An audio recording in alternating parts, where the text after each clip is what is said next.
सुख सागर चौथा स्कंद 28वां अध्याय। इस अध्याय में आज हम पढ़ेंगे राजा मलध्वज का देहांत और स्त्री रूपी पुरंजन की अपने पिछले जन्म के मित्र अविज्ञात से मिलने का वृत्तांत। लेकिन उससे पहले अगर आप चैनल पर नए हैं तो चैनल को सब्सक्राइब करें और नोटिफिकेशन बेल दबाने के बाद ऑल पर क्लिक करें ताकि आने वाले हर अध्याय को आप सुनिश्चित होकर सुन सकें। तथा आप सकारात्मक परिवर्तन को फेसबुक पर भी फॉलो कर सकते हैं, उसका लिंक भी डिस्क्रिप्शन में दिया गया है। तथा इस अध्याय को लाइक करें और कम से कम 10 लोगों को शेयर करें।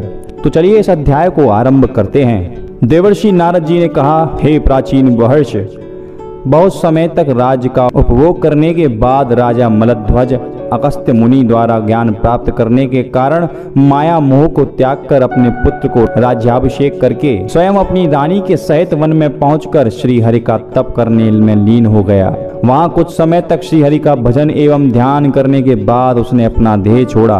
उस समय उसकी पत्नी भी अपने पति के शरीर को चिता पर रखकर अग्नि संस्कार को तैयार हुई, लेकिन मोहवश वह चिता में अग्नि न लगा सकी और रुदन करने लग गई।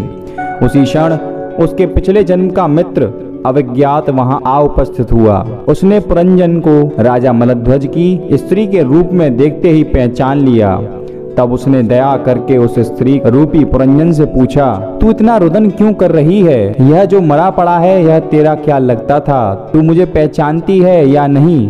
अविज्ञात के ऐसे वचन सुनकर स्त्री रूपी पुरंजन के उत्तर दिया, हे महानुभाव, मैं तुमको नहीं पहचानती हूँ। यह जो मृतक शरीर रखा है यह मेरे पति का है। मैं इन्हीं के मरने के शोक में रुदन कर रही हूँ। यह सुनकर अविज्ञात ने कहा, हे स्त्री, तू पिछले जन्म में पुरंजन नामक राजा थी और मैं विज्ञात नामक तेरा मित्र हूँ। तू एक दिन मेरा साथ छोड़कर घर से निकल आया और एक स्त्री के भोग विलास में पड़कर मुझे तू भूल गया था। इसलिए तुझे अब इस जन्म में स्त्री का शरीर प्राप्त हुआ है।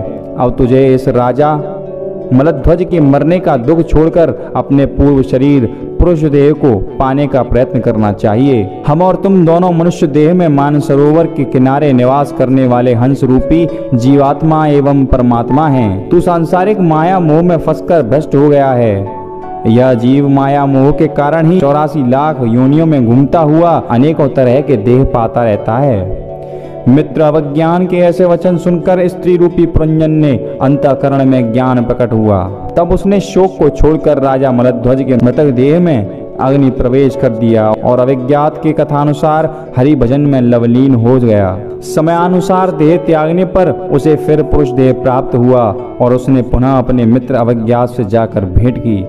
नारद जी बोले, हे राजन, तुमने सिंहासन पर आरूढ़ होकर बहुत समय तक सांसारिक सुखों का उपभोग किया है, बहुत से यज्ञ तथा दान आदि कर्मों का यश भी पाया है, परंतु अब तुम्हें यह उचित है कि तुम अपने मन को इन सब सांसारिक व्यवहारों से विरक्त करके श्री नारायण भगवान के चरणों में प्रीति करो तथा उन्हीं का स्मरण एवं भजन करो। ऐसा करने से तुम्हारा परलोक सुधर जाएगा। यदि तुम ऐसा ना करोगे तो तुम्हारा इस आवागमन से मुक्ति पाना अत्यंत कठिन रहेगा।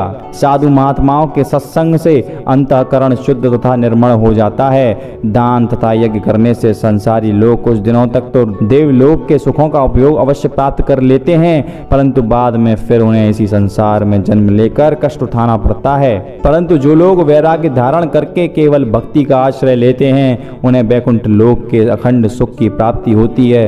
अतः इन सब बातों पर विचार कर तुम्हें श्री नारायण की भक्ति करनी चाहिए। नारद जी के मुख से इन वचनों को सुनकर राजा प्राचीन महर्षि ने हाथ जोड़कर कहा, हे दयानिधे, आपने मुझे श्रेष्ठ ज्ञान का उपदेश दिया है, इसके लिए आपका अत्यंत कृतज्ञ हूँ। परंतु मेरे पुत्र तपस्या करने के लिए गए हुए हैं, वे अभी तक नहीं लौटे हैं। जब ये लौट आवेंगे तब मैं उन्हें राज देकर वन में जाकर श्री नारायण जी का तप एवं ध्यान करूंगा। और इसी प्रकार यहाँ पर 28वां अध्याय समाप्त होता है। लेकिन अगर आपने अभी तक सुख सागर के बाकी अध्यायों का श्रवण नहीं किया है तो उन सभी अध्यायों का लिंक डिस्क्रिप्शन में दिया गया है। साथ ही साथ आप नारी अंग कल्याण श्री गोगाजी महापुराण के अध्यायों का श्रवण भी कर सकते हैं। अंत में हम आपसे यही कहना चाहेंगे कि इस अध्याय को लाइक करें और कम से कम 10 लोगों को शेयर करें ताकि हमारे जितने भी भारतीय लोग अपनी संस्कृति से विमुख होते जा रहे हैं उन्हें हम वापस से अपनी संस्कृति की ओर रुझा सकें, और यही है सकारात्मक परिवर्तन।